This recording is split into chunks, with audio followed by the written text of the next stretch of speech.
we're on location here in LA in the scene, and then we go into the bedroom, and Mike Ryerson is already in the house. And there are these contact lenses that Jeffrey had. Jeffrey has extremely large eyeballs.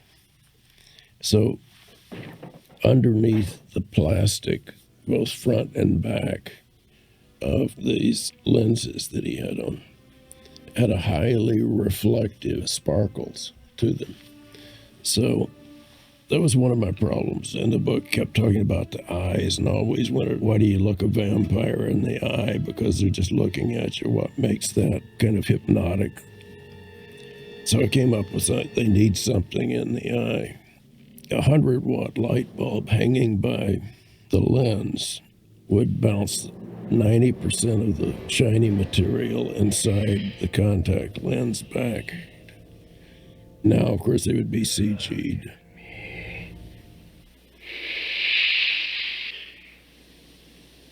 Look at me. When Jason Burke comes in with the cross, watch Jeffrey Lewis, the way he stands up. He almost seems to levitate. And there is a trick that he showed me that I said, oh, we have to do that, because he's crouched in a position, so when he unfolds as he's standing up, he's doing something special that is elongating his body and making him look weightless. Really a terrific bit of business.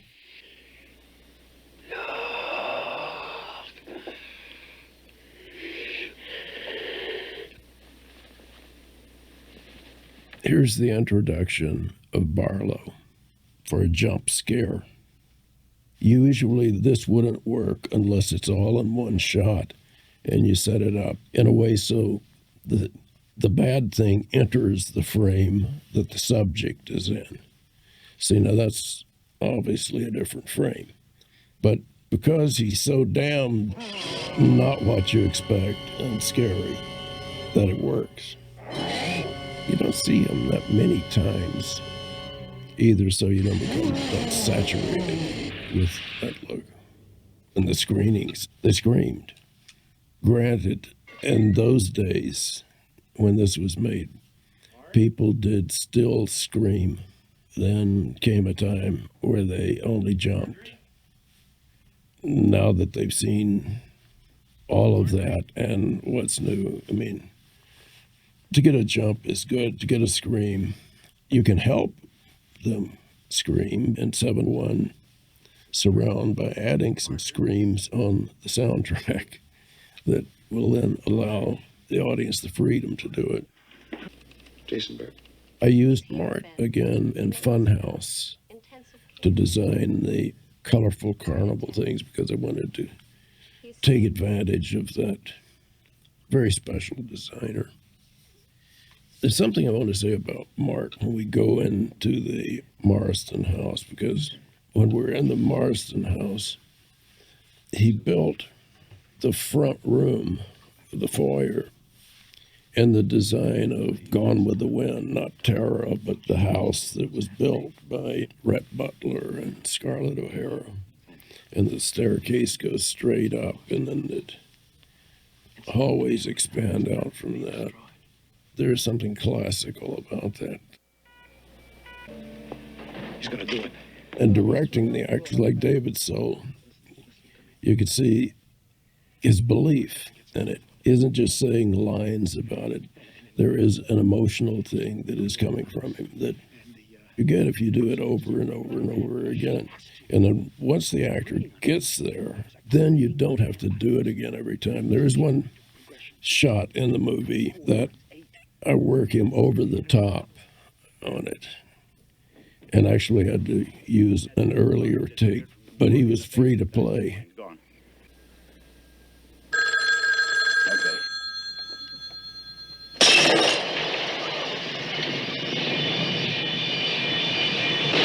There's an effect in here where mother and father get their heads bashed together. That is very dangerous thing to do. It's in the book and it's in the screenplay.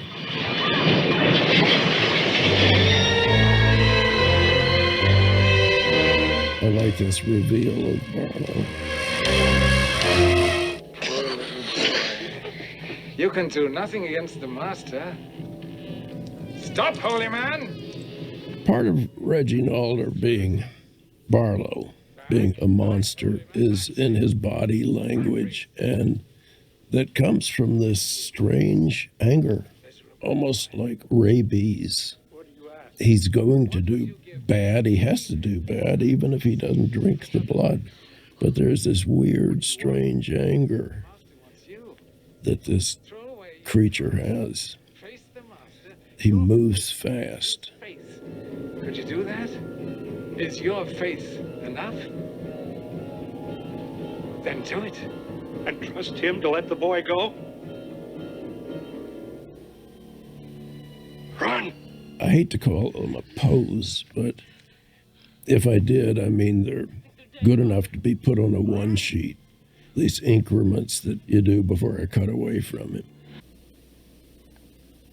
Opening this sequence in this funeral home, before we go back behind the curtain where it gets really nasty, you want to set a tone for something that is really the scariest to most people, I dare say, at least back then.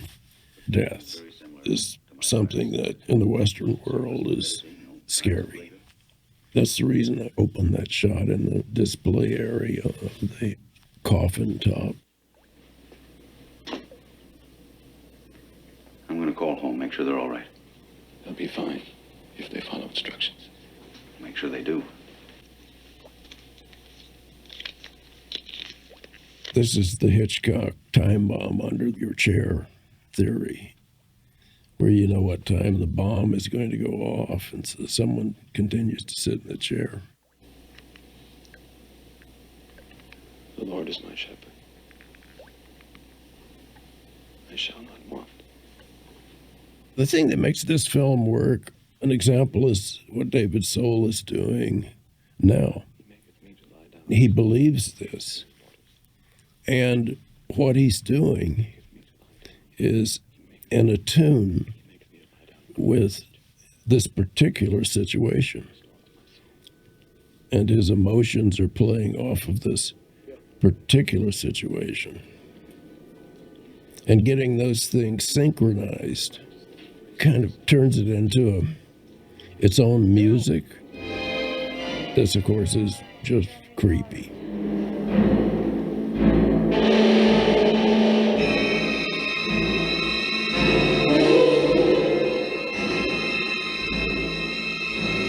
Clarissa understood this.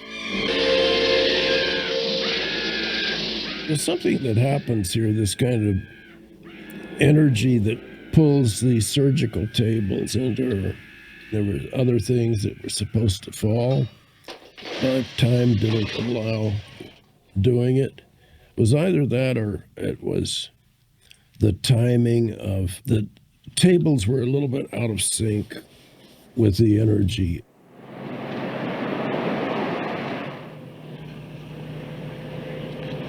This is another scene that sells this as a reality, and it's Ed Flanders. You'll have to watch Ed Flanders. He says, I've seen it, but I don't believe it, something like that. And he sells his feelings.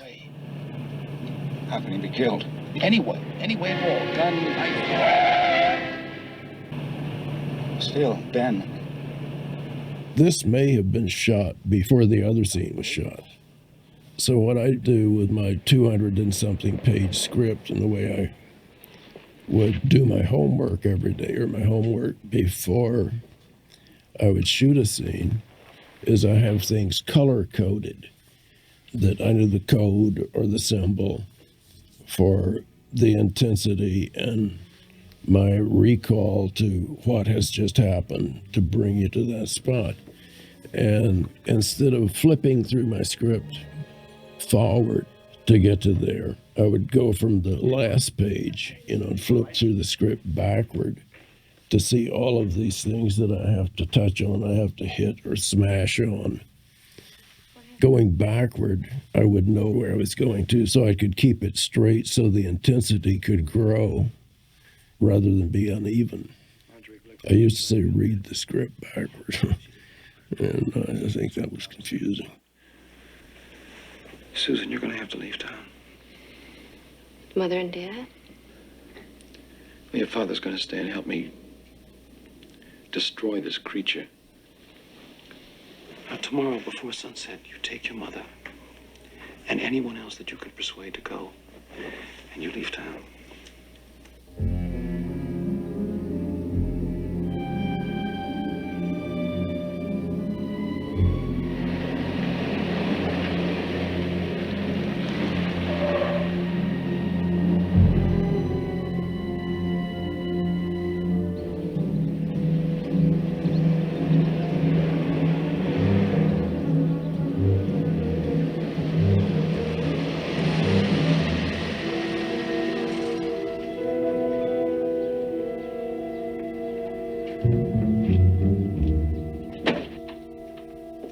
What they were doing as actors was adapting to a particular new reality. Most of our interaction was about turning this into a reality. That we weren't just shooting a film, but that we were creating this little world. And this unknown thing falls from the sky into their world. And treating the ground floor, the foundation of the story, like Ben Mears comes home, he meets Susan Norton, they have an affair, he gets to know their parents, but something happens. They were real inside the foundation, and then would make adjustments accordingly to what fell.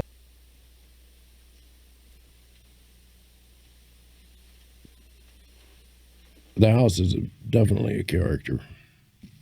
When I said it was kind of a negative magnet that draws evil to it, that it was like a bad spot on Earth. Possibly a horror monolith was buried underneath that house. I mean, something still unknown that has an energy that loves horror. It loves the very idea of torment and hell. I don't know what that thing is, but I was playing it as though there was something underneath that house that just drew things to it. I think there are places like that. Just like old times. Kissing me on my neck. Oh, please. Maybe you better go lie down.